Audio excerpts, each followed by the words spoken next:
Bonsoir tout le monde sur l'Internet. Ici François Papineau. Je suis sur le tapis rose de Catherine. Cette semaine, on vous amène à la Taverne Normand pour vous présenter le film Route 132 de Louis Bélanger. On rencontre François Papineau, Alexis Martin et Sophie Bourgeois. Bienvenue sur le tapis rose de Catherine. On pogne la 132 puis on suit le fleuve. Ouais. Louis, j'ai entendu de quoi de vraiment beau. J'ai entendu à quelque part dans une entrevue que tu étais probablement bon pour raconter des histoires parce que tu savais bien écouter. Ouais, c'est vrai. Ouais, puis tu sais, je dis tout le temps qu'avant d'être cinéaste, je suis cinéphile. J'aime ça me faire raconter des histoires. J'aime l'expérience d'être un spectateur au cinéma. Je suis bon public.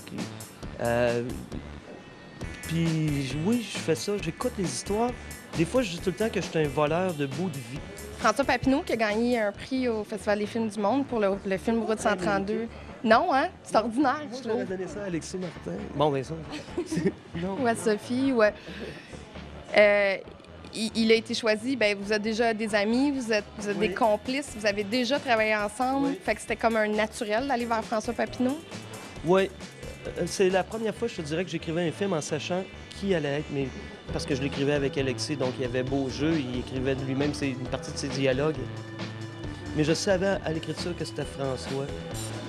C'est facile pour moi de jaser avec lui, puis il surintellectualise pas une affaire. Il la fait. Il y a l'espèce de générosité de se lancer puis de l'essayer, la scène.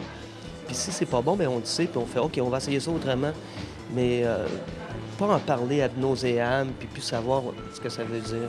Je sais que tu n'as pas d'enfant. Comment on fait pour aller chercher l'émotion, quelque chose qui n'existe pas, puis de créer de toutes pièces?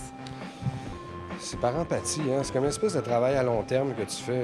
Moi, je me mets à obséder sur les enjeux du film, puis sur les enjeux de vie du personnage longtemps à l'avance, une couple de mois à l'avance, puis ça finit par me spinner dans la tête, puis ça devient des espèces de couloirs naturels, émotifs. C'est bien étrange, tu sais. Est-ce que ça t'est déjà arrivé de ne pas l'avoir, de ne pas être dans la bonne émotion? Ouais, ça m'est arrivé.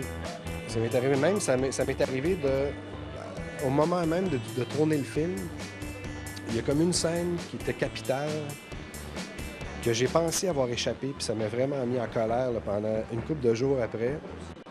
Je dirais pas laquelle, mais finalement, j'ai réussi. Le résultat est parfait. C'était mon feeling qui me rendait mal à l'aise. C'est un luxe d'avoir son scénariste sur le plateau comme ça tout le temps, parce que, évidemment, Alexis joue dans le film.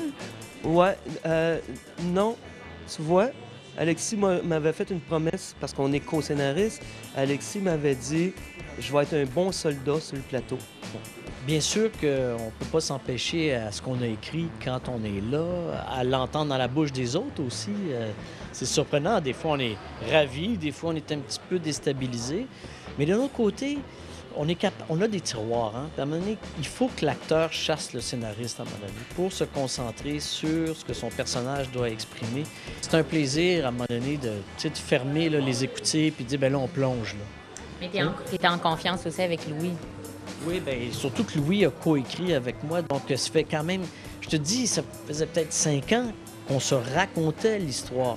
Malheureusement, tu sais, un plateau de tournage, ce n'est plus un endroit de discussion, c'est devenu un endroit où d'exécution. On est pressé par le temps, c'est un art qui coûte extrêmement cher. Donc, toutes les discussions, ça doit avoir été réglé bien avant d'arriver sur le plateau, parce que aujourd'hui, moi, je dis tout le temps qu'un plateau de tournage, c'est comme être dans un taxi. Tu entends tout le temps le taximètre faire tic, tic, tic, tic, tic, tic, tic, tic. Route 132, le film de Louis Bélanger, prend l'affiche le 6 octobre. Bon cinéma. Si vous pouviez ne pas dormir pendant le tournage, vous le feriez. Je le fais. Je dors pas quand je tourne.